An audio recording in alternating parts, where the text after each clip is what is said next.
Hello, I'm Buddy Pennington, pastor of Westville Assembly of God, and welcome to 10 Minutes with James. Today we are going to be taking a look at lesson number 7 and part number 5. This is going to come from the 3rd chapter of James, beginning with verse number 17. Allow me to read that for you from the New Living Translation. But the wisdom from above is first of all pure. It is also peace-loving, gentle at all times, and willing to yield to others. It is full of mercy and the fruit of good deeds. It shows no favoritism and is always sincere. And those who are peacemakers will plant seeds of peace and reap a harvest of righteousness. We looked at the results of following the wisdom that is based on the world at our last time that we were together. Today we're going to consider the results of following godly wisdom, and we'll be taking a look at those results that I just read to you and contrasting them with the world's wisdom and how the two results are very, very different in nature. Listed first is purity. Now, the wisdom that comes from God will be undefiled. It will be unblemished. It will be absolutely unspotted. In other words, God's wisdom is complete and it is holy. There is nothing corrupt or manipulating about God's wisdom. It is absolutely based in good.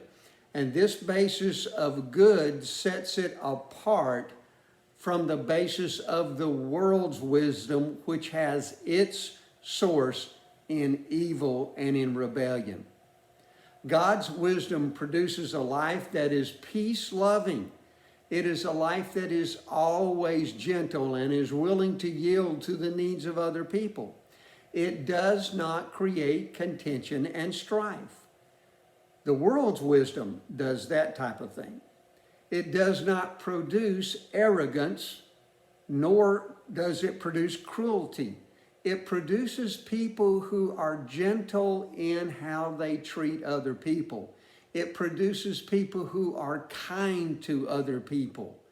It yields to the needs of others and places the needs of others above the needs of self. It does this instead of creating selfish ambition and jealousy. It creates kindness and yielding in a heart. It strives to create unity. It does not strive to create prejudice. God's wisdom is merciful, and that mercy motivates people who follow his wisdom to do good deeds toward other people. Now, those good deeds bring about positive results in the lives of the recipients of those good deeds. God's wisdom produces mercy towards those who fail, not condemnation. These results are in stark contrast to the harm and the destruction that comes from following the world's wisdom. You see, those kinds of things are produced by people who act in the evil promoted by the world. They act in rebellion, not obedience to the laws of God. The wisdom that is from above is impartial and is always sincere. It does not create division based on differences like race, nationality, gender, religious belief, political followings, or any other thing like economic levels or social status. God's wisdom truly seeks good for all people instead of trying to have one group of people being placed higher in life and more important in life than other people. Please pay attention to what I'm about to say. Any group of people who tries to set themselves above others is not acting in the wisdom of God. They are acting in the selfish, evil wisdom of the world. This is not a cliche, and it is not an excuse. It is the simple truth based on Scripture. Now, the brief description by James of God's wisdom concludes with the statement that those who seek to establish peace will plant seeds of peace and reap a crop of righteousness. They will be like a farmer who plants the seeds and then tends the plants and the crops that he has planted, and will eventually reap the benefits of the crop. And in this case, it will be a harvest of righteousness because the seeds are planted through God's wisdom. This is the very opposite of the results of following the world's wisdom, which produces confusion, it produces chaos, it produces strife and division in every life that it controls. Now, the results of following God's wisdom are good in nature.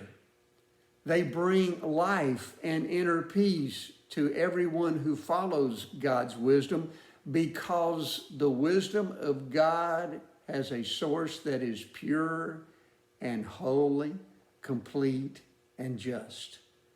The results of following the world's wisdom are evil in nature and bring destruction into a life. They bring death into a life because their source is corrupt and is evil and is rebellious. Let us pray that we can be led by God's wisdom so our words and deeds will bring life into the recipients of our words and deeds, and not death. It's our prayer that these lessons on James are a blessing to you. If they are, feel free to like and to share them on your own timelines on Facebook. We pray that God would bless your life. If you would like to contact us, you can do that through our website, which is really a blog page. It's westvilleag.org. Just leave us a comment or a prayer request at the end of one of our posts.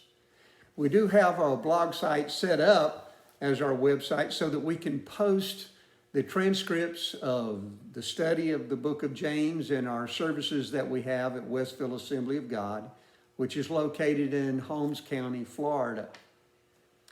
If you would like to contact us with email, our email is westvilleag@gmail.com.